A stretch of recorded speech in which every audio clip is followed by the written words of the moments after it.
can just scroll down. There you go. Perfect. Thank you. Thank you so much, everyone.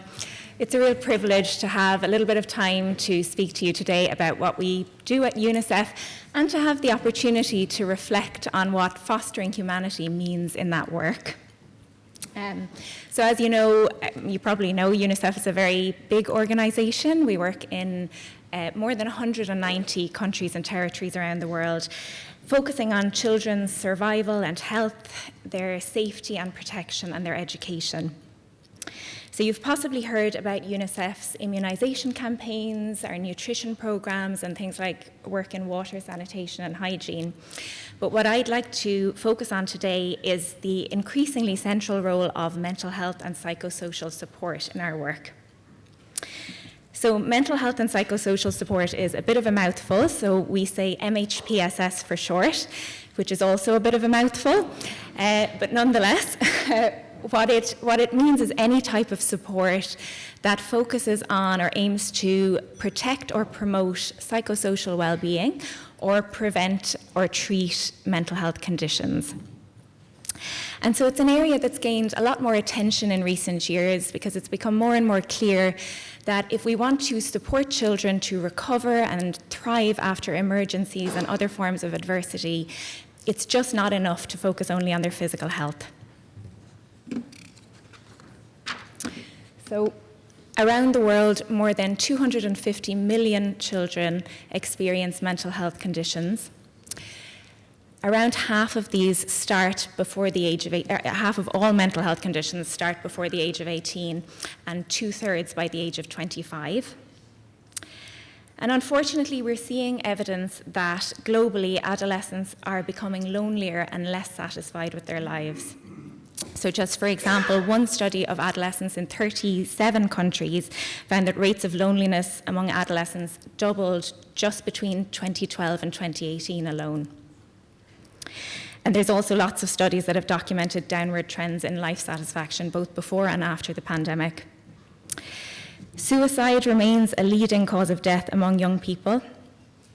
An adolescent dies by suicide in extreme distress every 11 minutes. That's the estimate, but actually suicide is still criminalized in a lot of countries, so we know it's underreported and we know this is likely to be an underestimate. It's very important to recognize that the burden of mental illness and mental distress is not distributed equally around the world. 80% of deaths by suicide happen in low and middle income countries. In these countries, among new mothers, 1 in 5 is likely to develop a mental health condition like postpartum depression, which is much higher than we see in high-income countries. And so the disparities that we see around the world make it very clear that mental distress and mental illness are social issues as much as they are medical ones. We know that poverty, violence, and insecurity dramatically increase the risks, and nowhere is this more urgent or pressing than in humanitarian emergencies.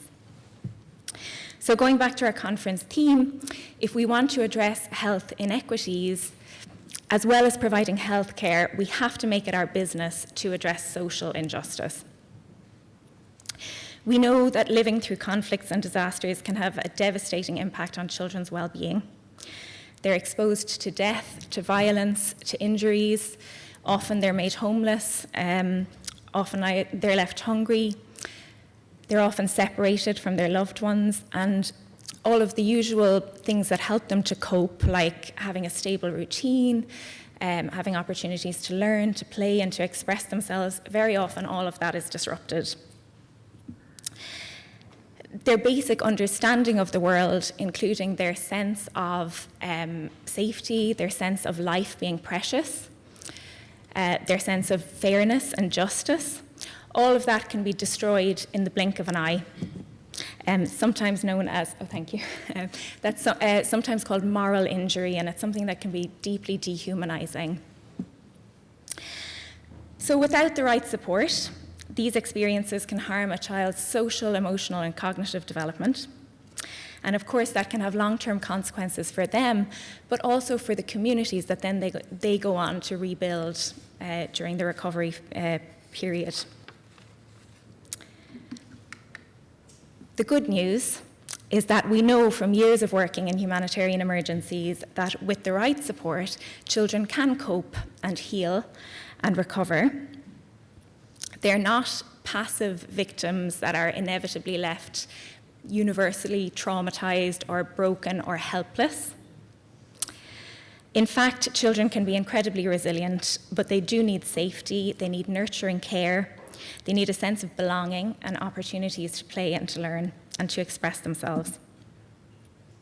So rather than seeing these children as a problem that needs to be fixed, we need to recognize their dignity and their agency, and we need to support them to help themselves and to help each other.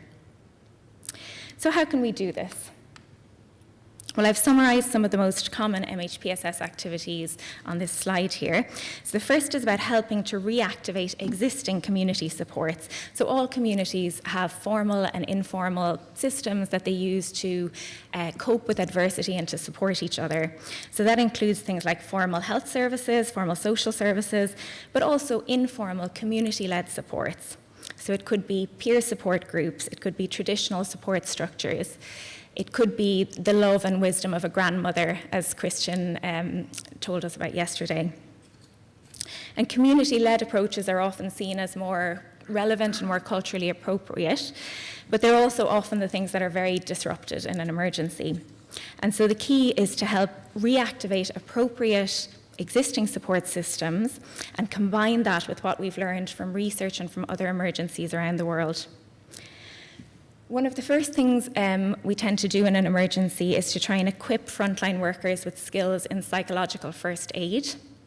So this is about working with search and rescue teams, with ambulance teams, with the people registering refugees at borders, with people distributing food. So anyone on the front line, ensuring that they know how to interact with people who are in distress in a humane and supportive way. We also share key messages on common stress reactions to avoid stigma around the emotional responses that people might have, and also to promote positive coping strategies.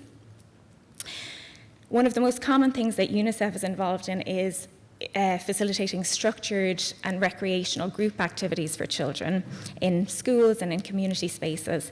And the idea here is to help children to develop coping skills, the skills to manage strong emotions, positive conflict resolution skills, and so on. These activities also provide routine and stability, and they provide respite for caregivers who are often very overwhelmed with practical, organizing things to do with just the survival of the family. So at the same time, we need to work with teachers and caregivers to help them to cope and to equip them to provide nurturing care for their children, despite the changed environment. For people in more severe distress or people with specific mental health conditions and needs, we can offer more intensive support through case management and psychological interventions. So hopefully it's clear from this range of response activities that it's not all about treating mental illness. It's about building resilience and coping skills in the community as a whole. And this is where globally, I think we can all learn from communities that have survived crisis. A lot of conversations around global health assume that the capacity building needs to go in one particular direction, and there's often a sort of implicit or explicit assumption about which countries are the teachers and which countries are the learners. And I think we need to flip that on its head a little bit. It's becoming more and more likely that all of our lives will be touched by humanitarian emergencies, either directly or indirectly. More people are displaced than ever before. Climate-related disasters are becoming more frequent, and as we all know, the more connected our world becomes, the faster that public health emergencies can spread. And so these emergencies will continue to impact all of us. And so I'd like to flag 3 areas where I think innovations and achievements in developing and humanitarian contexts can possibly offer some guidance. The first is in workforce development. So we know that in most parts of the world, there are very few specialized mental health professionals like psychologists and psychiatrists, and even primary healthcare workers like general practitioners often don't get any mental health training or very little. So we do need more investment in mental health services. But we also have learned from emergencies that we can greatly reduce our dependence on these specialists by building up community supports. So for example, equipping teachers and caregivers, community health volunteers and social workers with the skills to recognize and respond to distress in an evidence-based way. For example, after emergencies, it's very common for children to experience temporary emotional and behavioral changes. So they might start having nightmares, they might revert to ways they used to behave when they were younger, and so on. And while these children definitely need support, it doesn't mean that they necessarily have a mental health condition that requires specialized medical treatment. And in fact, we need to be very careful about labeling whole populations and groups of children with diagnoses like PTSD, because that can do more harm than good and cause stigma and over-pathologize people. But at the same time, if caregivers and teachers aren't prepared for these reactions and don't know how to respond, it can cause a lot of panic. So it can be really impactful to work with caregivers and teachers so that they feel confident in knowing what to expect when there's an emergency, knowing how to respond and support their child, and also knowing when they do need to seek some additional support. And even in contexts where it's not possible to gather for caregiver programs, for example, if there's active bombardment going on or if the population is on the move, we can still get useful messaging to caregivers in different ways, like through SMS chatbots. We see lots of innovations in that field, helplines, or even by packaging tip sheets in with the bread in food distribution materials. We've seen that in recent emergencies too. In places where we do have better access and more stability, we can roll out things like scalable psychological interventions for people who need more focused support. And this involves training lay people to deliver an evidence-based psychological intervention safely under the supervision of specialists. These kinds of activities make evidence-based interventions widely and cheaply available, and they also reduce over-referral to specialists and free them up to focus on the cases with the most severe needs. And even though these interventions were developed with low-income countries in mind, they have the potential to improve mental health support in every community. How many high-income countries have extremely long waiting lists for child and adolescent mental health services? So to quote Shekhar Saxena, who's one of the pioneers in the field of MHPSS, when it comes to mental health, every country is a developing country. Another area where there's been a lot of progress is in coordination and scale-up. So not so long ago, there was quite a bit of confusion about what actually counts when you think about MHPSS in emergencies and who typically should deliver what when it comes to healthcare, social services, education, and so on. And now we have much clearer strategies and protocols in place, including the MHPSS minimum service package, which outlines the priority activities. It's interagency, so there's a level of agreement across the humanitarian sector, and it also outlines who typically does what in the different sectors. There's also an excellent interagency reference group that helps support coordination on the ground and has a surge roster of experts that can deploy to provide extra support. So all of these initiatives have really helped to get different actors on the same page in terms of implementers, governments, donors, and so on, so that when an emergency happens, we can respond much more quickly, more efficiently, and in a more impactful way. The final area I wanted to flag is in system strengthening, which of course is crucial for sustainability. Unfortunately, investment in mental health within national health budgets is still extremely low relative to the disease burden.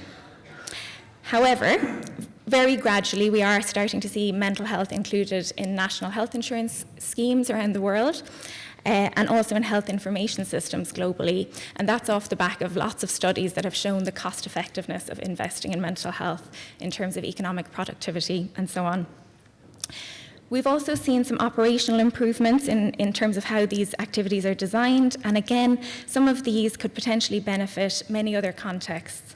So there's now much greater recognition of the need to integrate staff care from the budget and proposal stage and have that built into programming. We have better tools for supportive supervision and monitoring staff competencies, and we're slowly getting better at evaluating programs at the outcome level to actually measure symptom reduction and improve functioning and so on, rather than just reporting the numbers reached.